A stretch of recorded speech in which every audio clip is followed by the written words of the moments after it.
नमस्कार शेतकरी बांधवांनो, मी सागर जगताप. तुम्ही पाहत आहात ग्लोबल मराठी न्यूज.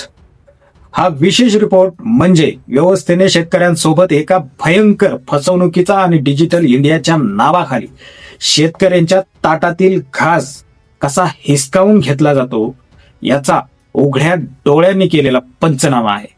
सरकारच्या आश्वासनांचे फुगे आणि खासगी विमा कंपन्यांची नफेखोरी या दोन्हींच्या जात्यात आज आपला शेतकरी कसा भरडला जातोय हेच आपण बघणार आहोत. आज आपण राज्यातील सर्वात ज्वलंत पण जाणीवपूर्वक दाबून ठेवलेल्या पीक विमा या विषयावरती सविस्तर आणि थेट बोलणार आहोत. शेतकरी बांधवांनो, आठवतोय का तुम्हाला काही महिन्यांपूर्वी सरकारने मोठा गाजावाजा करत एक घोषणा केली होती. छाती ठोकपणे सांगितलं होतं की यंदा पीक विम्याचा कोणताही घोळ होणार नाही. 15 जानेवारी पर्यंत पहिल्या टप्प्यातील विम्याची रक्कम थेट शेतकऱ्यांच्या खात्यात एका क्लिकवर जमा होईल. आज महिना काय चालू आहे? एप्रिल महिना उजाडलाय. खरीपाचं पीक घरात येऊन विकून त्याचे पैसे संपवून पुढच्या पेरणीची आता वेळ जवळ आली आहे. पण 15 जानेवारीला जाऊन आता किती महिने उलटलेत? कोणाच्या खात्यात किती पैसे आलेत? कुठे गेला तो शासन निर्णय?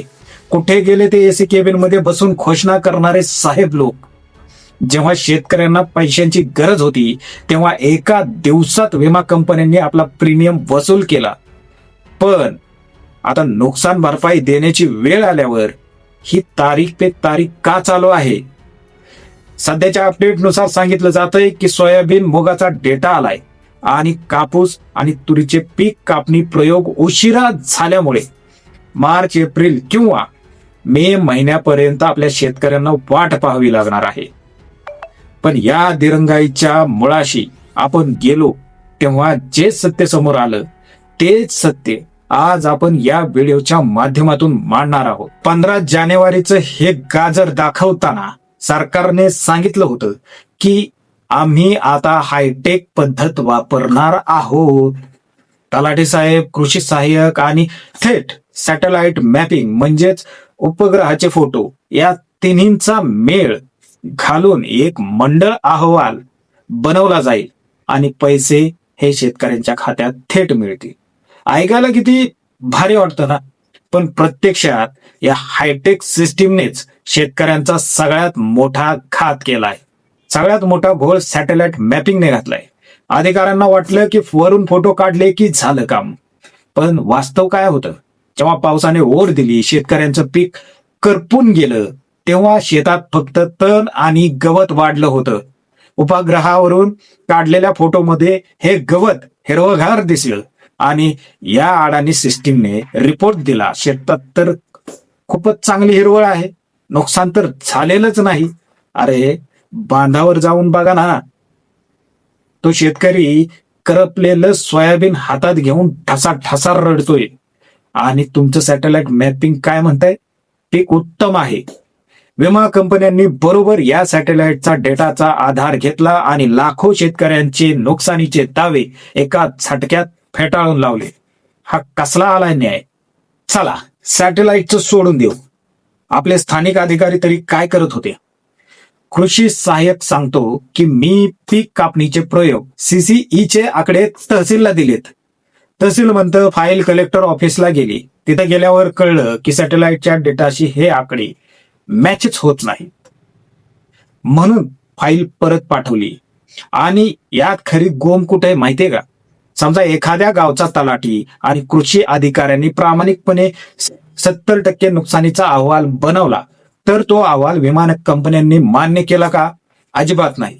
या कंपन्यांनी स्वतःचे प्रायव्हेट सर्वेअर पोचले आहेत. शासनाचा अहवाल गेला की विमा कंपनी त्यावर आक्षेप हे घेतच असते आणि म्हणते शासनाचा रिपोर्ट चुकीचा आहे.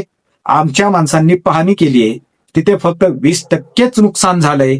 एकदा का कंपनीने आक्षेप घेतला की परत कमिटी बसणार, चौकशी होणार, यातच महिने निघून जातात. हे कमी होतं की काय म्हणून सरकारने ॲग्रिस्टॅक आणि ई पीक पाहणीचे नियम शेतकऱ्याच्या गळ्याला फासासारखे लावलेत.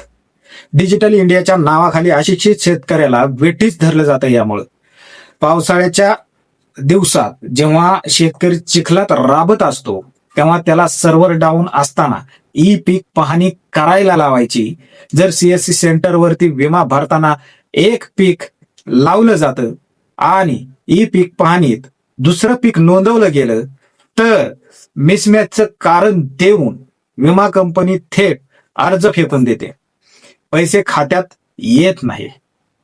आणखी एक कारण म्हणजे खातं एमपीसीआय ला लिंक नसणं.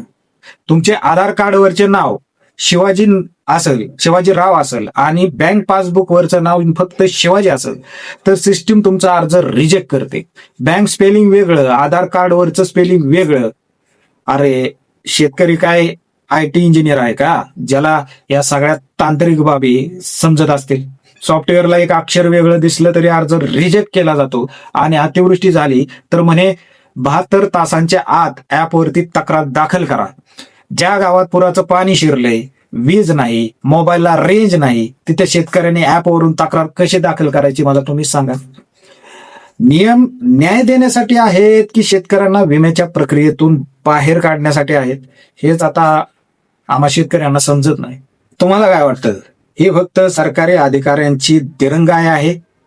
अहो भावांनो, तसं नाही. या मागं फार मोठं अर्थकारण धरलंय. जरा डोकं लावून विचार करा.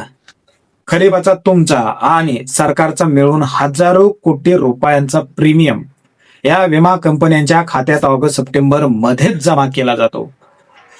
जर या कंपन्यांनी 15 जानेवारीला तुम्हाला नुकसान भरपाई वाटली तर त्यांच्या खात्यातून ते हजारो कोटी रुपये तुम्हाला गेले असते ना.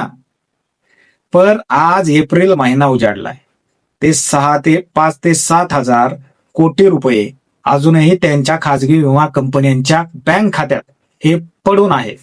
त्या पैशांवरती रोज कितीतरी कोटी रुपये जमा होत आहेत.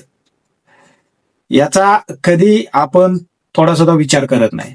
आणि सर्वात संतापजनक गोष्ट कोणती आहे माहिती का? सगळं उघड्या डोळ्यांनी दिसत असताना आपले सरकार, आपले लोकप्रतिनिधी आणि प्रशासन ये मूग गिळून गप्प का आहेत? शासनाचा वचक या कंपन्यांवरती का राहिला नाही? यात सर्वांचे हात ओले तर होत नाहीत ना. शेतकरी काय फक्त प्रीमियम भरायला आहे का?